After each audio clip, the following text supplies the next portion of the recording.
Position is that I have to have some cut, some cap, and some balance. So, yeah, yesterday what we got was acceptable to me. It's why I co-authored it and helped move it through. Waxman, I have one question for you. I've sat here for about the last hour and heard the auto bailouts mentioned several times. They were designed to somehow save the auto industry, save them from bankruptcy. Of course, you knew that Chrysler went bankrupt anyway, right?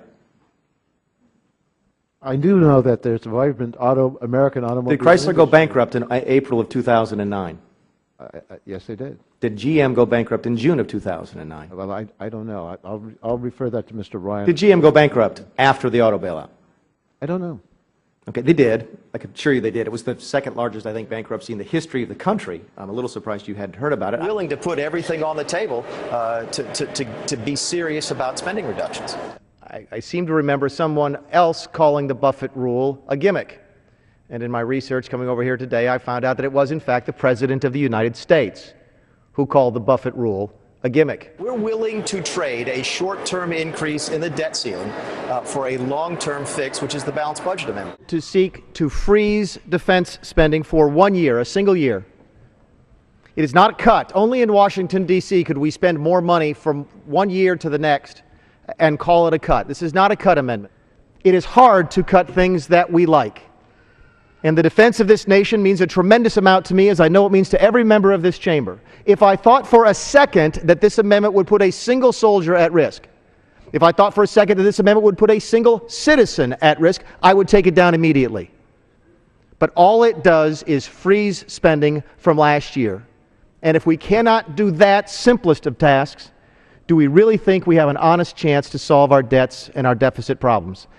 And it does that. Our offering does that, Madam Speaker, without asking anybody to pay more money to the government.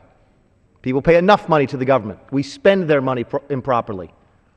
It's not that we don't take enough from them. We take enough money from our citizens. We spend it improperly. With the opportunity here to help the President keep one of his campaign promises. It's here in bright white letters on a wonderful orange background. I can make a firm pledge under my plan that no family making less than $250,000 a year will see any form of tax increase. Not your income tax, not your payroll tax, not your capital gains taxes, not any of your taxes. By the way, politicians usually speak in language that allows us some wiggle room. There's no wiggle room in that particular promise. There's a list here of all the times that that promise has already been broken. Already been broken. We got the last one, the most recent addition to that list, last week with the Supreme Court decision, which told us what we've been saying from the very beginning, which is that this is yet another tax on families that make less than $250,000. What a great opportunity we have, all of us, both sides of the aisle. We have the opportunity to keep a politician to his promise. And we can do exactly that by passing this bill and repealing this law with it. Mr. Mulvaney, you're a very good guest on our show. You know your stuff.